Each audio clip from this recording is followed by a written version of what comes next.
Yang saya kasih di dalam Tuhan, para pecinta kebenaran firman Tuhan, Shalom.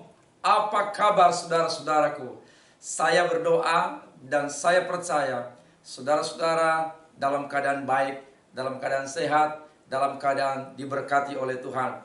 Saudara-saudaraku yang saya kasih dalam Yesus Tuhan kita, saya pada saat ini kembali akan membagikan kebenaran firman Tuhan sebagai lanjutan dari khotbah saya tentang Ebenezer.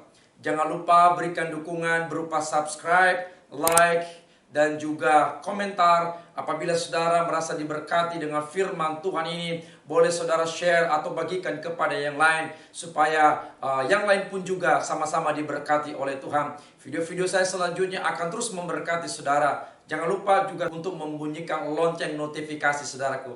Haleluya. Nah, bagi saudara-saudara yang belum mengikuti khotbah saya tentang topik Ebenezer di pertemuan yang pertama, saudara bisa melihat di video saya, yaitu yang judulnya Ebenezer. Sebab yang khotbah saya yang ini adalah merupakan sambungan atau lanjutan dari khotbah saya yang pertama. Nah, beberapa hari yang lalu saya membahas tentang Ebenezer yang berada di dalam 1 Samuel pasal yang ke-7 ayat yang ke-12. Saya akan mengulang membaca ayatnya. Saudaraku berkata, kemudian Samuel mengambil sebuah batu dan mendirikannya antara Mispa dan Yesana. Ia menamainya Ebenezer. Katanya, sampai di sini Tuhan menolong kita. Jadi makna atau arti pengertian dari kata Ebenezer, saudara bisa mengikutinya di khotbah saya waktu pertemuan pertama tentang Ebenezer. Nah, apa itu Ebenezer? Beberapa hari yang lalu saya membahas tentang Ebenezer. Apa itu Ebenezer, saudara? Ebenezer itu Allah penolong kita. Ebenezer itu Allah berpihak kepada kita. Ebenezer itu Allah berperang ganti kita. Ebenezer itu Allah memberi kemenangan kepada kita. Ebenezer itu adalah Allah memberkati kita. Itu saudara bisa mendengarkannya di khotbah saya yang pertama. Nah, pada sambungannya ini saya akan mengangkat temanya, yaitu rahasia mengalami Ebenezer. Bagaimana rahasianya? Bagaimana caranya kita mengalami Ebenezer, yaitu Allah penolong kita, Allah yang berpihak kepada kita, Allah yang berperang menggantikan kita, Allah yang memberikan kita kemenangan, dan Allah yang memberkati kita. Bagaimana caranya kita mengalami 5 Ebenezer dalam hidup kita? Kita akan kembali melihat di dalam 1 Samuel pasal yang ke-7 ayat yang pertama hingga ayat yang ke-14. Ada 3 cara mengalami Ebenezer setiap hari. Yang pertama ialah melalui pertobatan sejati.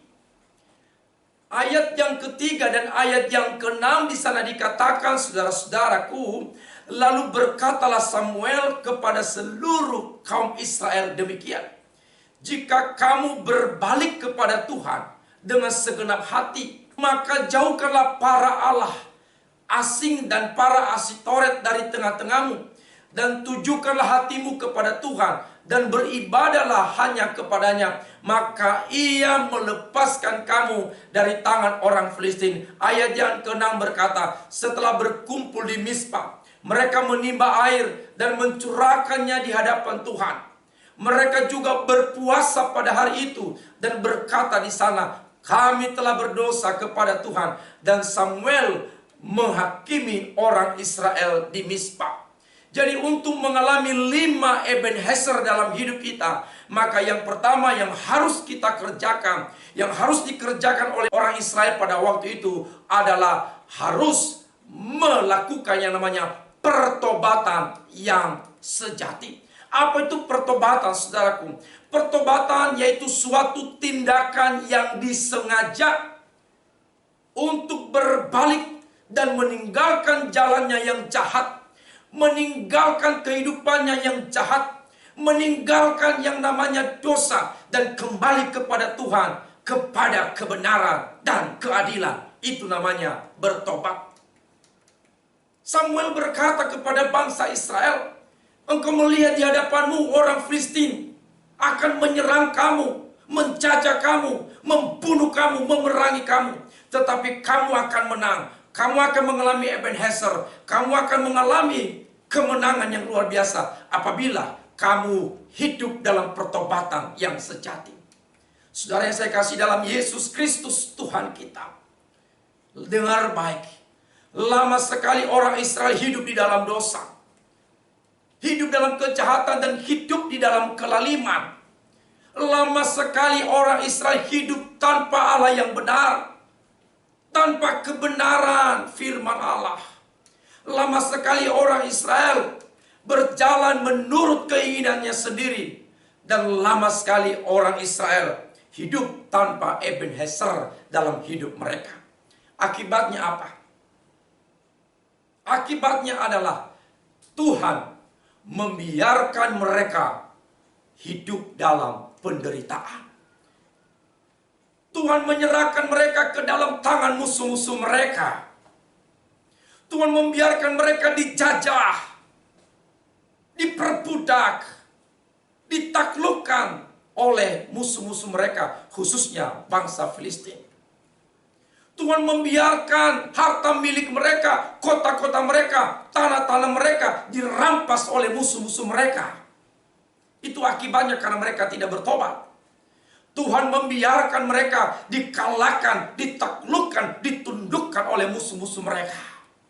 Sehingga mereka tidak berdaya, saudaraku. Mereka hidup dalam penderitaan yang sangat lama. Ketika mereka hidup di dalam penderitaan kesesakan yang luar biasa. Ketika musuh-musuh mereka terus berkuasa atas mereka, maka seorang nabi yang ada di tengah-tengah mereka, yang namanya Nabi Samuel, berkata kepada mereka, berbicara kepada orang Israel, kalau engkau ingin menang atas musuh-musuhmu, kalau engkau ingin keluar dari penderitaanmu, kalau ingin engkau hidup di dalam damai, hidup di dalam sejahtera, hidup dalam kemakmuran, hidup dalam keberkatan Tuhan, maka yang harus engkau lakukan adalah harus hidup di dalam pertobatan yang sungguh-sungguh. Dengar baik, dari ayat firman Tuhan yang sudah kita baca tadi, minimal ada 3 ciri pertobatan yang sejati yang disampaikan oleh Tuhan pada waktu itu kepada bangsa Israel melalui Nabi Samuel. Yang pertama, berbalik kepada Tuhan. Bahasa aslinya dikatakan sub, artinya kembali atau berbalik kepada Tuhan. Artinya meninggalkan jalannya yang lama, meninggalkan kehidupan yang lama, yang penuh dengan kejahatan, penuh kesesatan, penuh dengan dosa, penuh dengan kelaliman. Dan sekarang kembali kepada Tuhan, kembali ke jalan yang benar, kembali ke jalan yang lurus, kembali kepada jalan keadilan. Kenapa?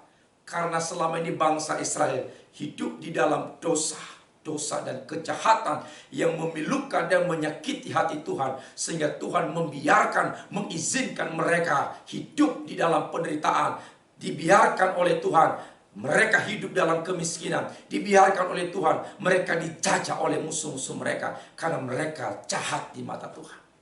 Tetapi sekarang Tuhan berlunak hati menyampaikan pesannya kepada Samuel supaya mereka bertobat, berbalik kepada Tuhan, meninggalkan jalannya yang lama dan kembali ke jalan yang dikehendaki oleh Tuhan. Ciri yang kedua dari pertobatan yang sejati ialah pengakuan dosa. Di Mizpah mereka datang di hadapan Samuel, lalu mereka mulai mengakui dosa mereka. Ini tanda, ini ciri dari orang yang mau bertobat. Ada pengakuan yang jujur dari hati mereka. Mereka datang kepada Tuhan, Tuhan, aku betul-betul berdosa. Jadi mereka sadar akan dosa mereka, lalu mereka mengakui serta berjanji untuk tidak mengulanginya lagi. Mereka datang di hadapan Tuhan dan mereka mengakui semua kesalahan mereka, mengakui semua kejahatan mereka, mengakui semua kekeliruan mereka, kehilafan mereka selama ini, mengakui di hadapan Tuhan bahwa apa yang mereka kerjakan, apa yang mereka lakukan selama ini adalah jahat di mata Tuhan. Mereka meninggalkan Tuhan, mereka melakukan apa yang diinginkan atau apa yang sesuai dengan kehendak mereka, bukan kehendak Tuhan. Mereka mengakui di hadapan Tuhan, Tuhan kami salah, Tuhan aku berdosa, Tuhan aku bersalah, Tuhan ampuni saya. Jadi pertobatan yang sejati mulai timbul dari kehidupan orang Israel. Itulah kunci mereka mengalami Ebenezer. Lalu ciri yang ketiga dari seorang yang hidup dalam pertobatan yang sejati adalah dia mau melakukan perintah Tuhan, melakukan kewajibannya, menaati Taurat Tuhan, perintah Tuhan, firman Tuhan. Saudara-saudara yang saya kasih di dalam Yesus Tuhan, jika saudara mau mengalami Ebenezer setiap hari dalam hidup saudara, mengalami Ebenezer dalam rumah tangga saudara, mengalami Ebenezer dalam usaha, pekerjaan, bisnis saudara, mengalami Ebenezer di masa pandemi ini saudaraku, tidak ada cara lain. Mari kita hidup dalam pertobatan yang sejati. Bapak-bapak hidup dalam pertobatan yang sejati. Ibu-ibu, anak-anak muda, orang tua, siapapun Anda yang sedang mendengar firman Tuhan ini, jika engkau hidup dalam pertobatan yang sejati, engkau bertobat sungguh-sungguh, engkau berubah hidup sungguh-sungguh, maka engkau akan mengalami Ebenezer yang sesungguhnya. Yang mabuk tidak mabuk lagi, itu namanya bertobat. Yang judi tidak judi lagi. Yang selingkuh, pelakor, suka berzina, tidak lagi mengulangi perbuatan-perbuatan itu. Ia tinggalkan semuanya itu. Yang korupsi tidak lagi korupsi. Yang bohong tidak lagi berbohong, itu namanya bertobat. Yang free sex, melakukan seks bebas, tidak lagi melakukannya, yang meninggalkan semua kehidupan yang lama itu. Yang suka nonton pornografi, dia bertobat dan tidak lagi melakukannya, itu namanya bertobat. Tukang copet, rampok, bertobat dan tidak mengulanginya lagi, itu namanya bertobat. Tukang gosip, yang suka gosip, tukang fitnah, dia bertobat untuk tidak melakukannya lagi, itu namanya pertobatan. Dengan begitu saudaraku, setiap orang yang hidup dalam pertobatan yang sejati, meninggalkan kehidupannya yang lama, kebiasaannya yang lama, manusia yang lama, karakternya yang lama, pikiran-pikiran yang lama, hati yang lama, cara hidup yang lama, maka ia akan mengalami Ebenezer setiap hari. Ketika orang Israel, mereka bertobat, mereka berbalik, dan mereka kembali kepada Tuhan, mereka mengalami Ebenezer yang luar biasa. Yang kedua, rahasia yang kedua mengalami Ebenezer ialah ibadah yang sejati. Harus ada yang namanya penyembahan, persekutuan, ibadah yang sejati kepada Tuhan.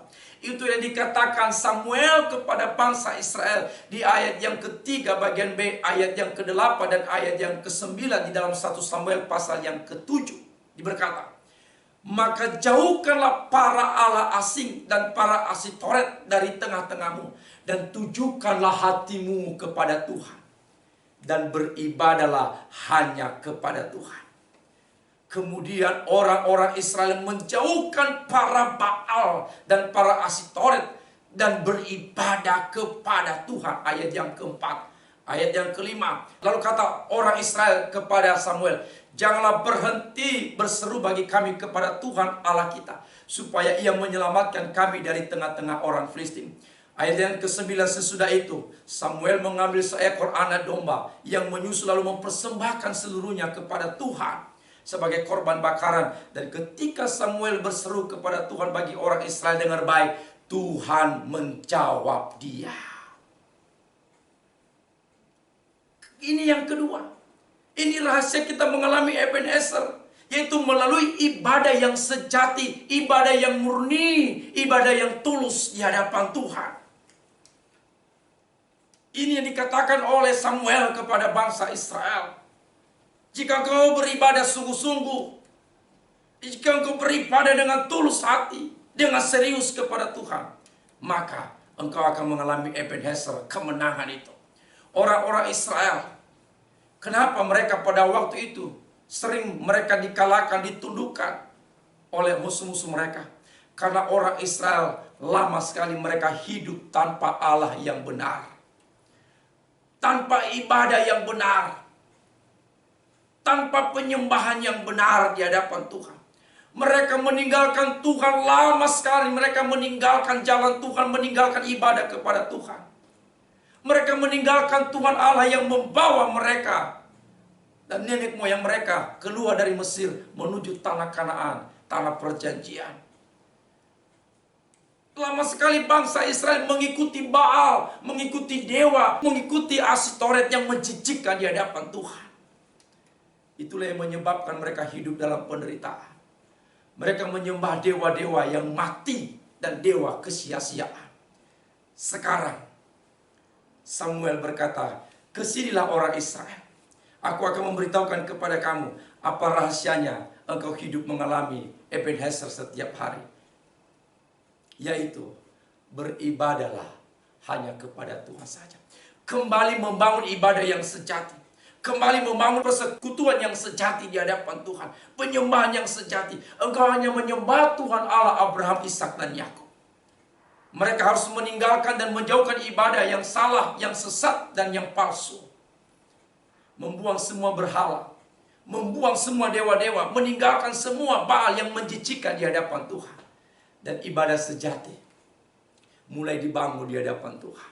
Bagaimana caranya membangun ibadah yang sejati? Yang pertama, ayat yang ketiga, menunjukkan hati. Menunjukkan hati atau membulatkan hati hanya kepada Tuhan. Mengarahkan, memfokuskan hati hanya kepada Tuhan. Tuhan tidak mau orang yang bercabang hati. Orang yang mendua hati, Tuhan tidak suka. Ia mau orang-orang ketika beribadah menyembah Dia, menyembah dalam roh dan kebenaran dan dengan segenap hati, segenap jiwa, segenap kekuatan hanya ditujukan kepada Tuhan. Tuhan tidak mau kalau kita memberikan ruang bagi Allah lain di dalam hati kita. Tuhan tidak mau. Tuhan mau seluruh hati kita hanya milik Tuhan. Tuhan mau seluruh pikiran kita hanya milik Tuhan. Dan Tuhan tidak mau kalau ada ruang sedikit pun dalam hati kita. Tuhan tidak mau kita menduakan Dia, tidak mau. Tuhan mau segenap hati kita dibulatkan untuk Tuhan. Katakan amin, saudaraku. Menjadikan Tuhan sebagai pusat penyembahan satu-satunya. Meninggalkan berhala-berhala. Apa berhala-berhala saudara? Atau apa Allah-Allah saudara yang hari-hari ini mencoba menggeser posisi Tuhan dalam hidup saudara. Sehingga saudara tidak lagi menjadikan Tuhan sebagai pusat penyembahan saudara. Tinggalkan. Dan mari kembali kepada ibadah yang sejati. Seluruh hidup kita, hati kita tertuju hanya kepada Tuhan. Lalu mereka mempersembahkan korban yang terbaik. Ayat yang ke-8, bangsa Israel melalui Nabi Samuel, mereka mempersembahkan korban yang terbaik di hadapan Tuhan, yang baunya menyenangkan di hadirat Tuhan. Mereka berdoa dengan sungguh-sungguh. Mereka menyesal, bahkan mereka berpuasa. Itu ibadah yang sejati. Saya mau katakan kepada saudaraku, inilah rahasianya kita mengalami Ebenezer setiap hari. Ketika kita membangun ibadah yang sejati, ibadah yang murni di hadapan Tuhan. Mari kita menjadikan Tuhan satu-satunya pusat penyembahan kita. Semua dewa-dewa, Baal-Baal, berhala-berhala dalam hidup kita. Kemajuan teknologi sekarang ini bisa jadi berhala dalam hidup kita. Uang bisa menjadi berhala, pekerjaan bisa menjadi berhala, handphone bisa menjadi berhala, acara TV bisa menjadi berhala, ya, jalan-jalan bisa menjadi berhala, semua berhala-berhala. Yang membuat kita menduakan Tuhan, yang membuat kita tidak lagi memprioritaskan Tuhan dalam hidup kita. Dengar baik, singkirkan itu dan katakan, Tuhan, Engkau segala-galanya dalam hidupku. Tuhan, hatiku seutuhnya milik Tuhan. Ketika kita beribadah dengan sungguh-sungguh, maka Tuhan akan menyatakan Ebenezer dalam hidup kita. Yang terakhir, yang ketiga, rahasia mengalami Ebenezer ialah kehadiran Tuhan. Kita akan melihat ayat yang kedua, 1 Samuel pasal yang ke-7, ayat yang kedua berkata, sejak saat tabut itu tinggal di Kiryat Yearim, berlalulah waktu yang cukup lama, yakni 20 tahun. dan seluruh kaum Israel mengeluh kepada Tuhan. Orang Israel, mereka kehilangan tabut Tuhan. Tabut Tuhan tidak ada di tengah-tengah mereka. Apa itu tabut Tuhan? Tabut Tuhan itu adalah simbol kehadiran Tuhan. Saudaraku, tabut Allah sama dengan hadirat Tuhan. Nanti kalau Bapak Ibu membaca dalam 1 Samuel pasal 5 ayat 1 sampai 4, bahwa tabut Allah itu lambang hadirat Tuhan, kehadiran Tuhan, kemuliaan Tuhan. Jadi apabila tabut Allah, hadirat Allah, kehadiran Allah, kemuliaan Allah tidak ada di tengah-tengah bangsa Israel, maka pasti mereka akan mengalami kekalahan, bukan Ebenezer. Haleluya. Tabut Allah adalah hal yang paling penting bagi bangsa Israel pada kala itu. Karena ketika mereka melihat tabut Allah, serasa mereka melihat hadirat Allah, kemuliaan Allah yang luar biasa. Saudaraku yang saya kasih dalam Tuhan, tabut Allah merupakan benda satu-satunya yang berada dalam ruang Maha Kudus di tabernakel Musa. Isinya 3. Ada tongkat Harun yang berbunga, ada mana yang dimakan oleh orang Israel selama 40 tahun di padang gurun, dan yang isi dari tabut Tuhan atau peti perjanjian itu adalah dekalog, yaitu 10 perintah Allah di dalam Ibrani pasal 9 ayat yang keempat. Tabut Allah merupakan simbol atau representasi kehadiran Allah di tengah-tengah orang Israel.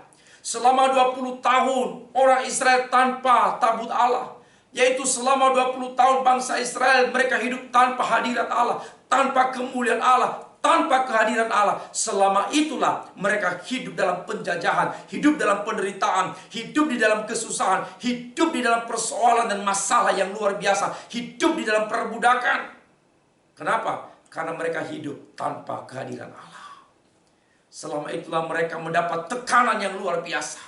Kenapa? Karena mereka tidak mengalami Ebenezer tanpa kehadiran Tuhan. Nah, saudara yang saya kasih dalam Tuhan, tanpa tabut Allah, tanpa kehadiran Allah, maka tidak ada kemuliaan Allah, tidak ada mujizat, tidak ada kemenangan, tidak ada pertolongan, tidak ada berkat, tidak ada pemulihan, tidak ada kesembuhan, tidak ada janji-janji Tuhan, tidak ada yang namanya kuasa Tuhan tanpa kehadiran Tuhan. Itu yang dialami oleh orang Israel. Ketika Tuhan tidak ada di tengah-tengah mereka, ketika tabut Allah tidak ada di tengah-tengah mereka, ketika kemuliaan Allah di tengah-tengah mereka, mereka kehilangan Ebenezer yang luar biasa. Di mana Allah hadir, di situ kemenangan dan hal-hal yang ajaib terjadi. Ketika Allah hadir di tengah-tengah bangsa Israel, maka mereka mendapatkan, mengalami Ebenezer, itu kemenangan yang luar biasa atas orang-orang Filistin. Sehingga orang-orang Filistin melarikan diri di hadapan bangsa Israel. Kenapa? Karena kehadiran Allah yang luar biasa yang berperang menggantikan mereka. Saudaraku yang saya kasih dalam Tuhan, Allah hadir di tengah-tengah umatnya yang hidup kudus. Allah hadir di tengah-tengah umatnya yang hidup benar dan mau menyembah Dia dengan sungguh-sungguh. Itulah cara Allah hadir di antara umatnya. Ketika Yesus hadir di Kana, Ia mengubah air menjadi anggur. Luar biasa. Ketika Yesus hadir di atas perahu Petrus, Ia mengubah kegagalan Petrus menjadi keberhasilan. Semalam-malaman Petrus mencari ikan tetapi tidak mendapatkannya. Tetapi ketika Yesus hadir di atas perahu Petrus, maka Tuhan mengubah kegagalan Petrus menjadi keberhasilan yang luar biasa. Ketika Yesus hadir di Betania, Ia mengubah kematian menjadi kehidupan. Ia mengubah Lazarus yang sudah mati menjadi bangkit kembali. Kenapa? Karena kehadiran Tuhan. Karena di sana ada hadirat Allah, di sana ada kemuliaan Allah, di sana ada Tuhan hadir. Dan ketika Tuhan hadir di sana, mukjizat terjadi yang luar biasa. Dimanapun Yesus hadir, di situ terjadi perubahan, kebangkitan, pemulihan, kesembuhan, keajaiban, kemenangan, keberkatan, dan hal-hal yang luar biasa. Saudara yang saya kasih dalam Tuhan, Apabila dalam rumah tangga saudara ada tabut Allah, ada kehadiran Allah, ada kemuliaan Allah, maka rumah tangga saudara pasti bahagia, pasti diberkati oleh Tuhan. Apabila hadirat Allah, kemuliaan Allah hadir di pekerjaan saudara, maka pekerjaan saudara, bisnis saudara, usaha saudara pasti diberkati oleh Tuhan, ditolong oleh Tuhan, mengalami Ebenezer yang luar biasa. Apabila dalam ibadah saudara, pelayanan saudara, ada hadirat Allah, ada kemuliaan Allah, ada tabut Allah, maka ibadah saudara, ibadah yang diberkati oleh Tuhan, ibadah yang penuh dengan kemuliaan, penuh hadirat Tuhan, penuh mujizat, penuh kuasa Tuhan yang luar biasa, penuh pengalaman-pengalaman rohani bersama dengan Tuhan. Apabila tabut Allah, hadirat Allah, kemuliaan Allah hadir dalam hidup saudara, maka engkau hidup di dalam kemenangan setiap hari, engkau hidup dalam kekuatan, engkau hidup di dalam Ebenezer. Saudaraku yang saya kasih dalam Tuhan, saya berdoa kiranya kebenaran firman Tuhan yang saya sampaikan ini akan membangkitkan iman kita dan roh kita, membuat kita orang-orang yang mengalami Ebenezer setiap hari di tengah-tengah pandemi ini, di tengah-tengah situasi dunia yang penuh dengan masalah persoalan ini. Tapi alamilah Ebenezer dengan cara yang pertama, hiduplah dalam pertobatan yang sejati, hidup dalam ibadah yang sungguh-sungguh yang sejati. Dan yang ketiga saudaraku, tetap hidup di dalam kehadiran Allah. Kiranya kebenaran firman Tuhan ini, doa saya, meneguhkan, menguatkan saudara, dan setiap hari nikmati Ebenezer. Tuhan Yesus memberkati. Shalom.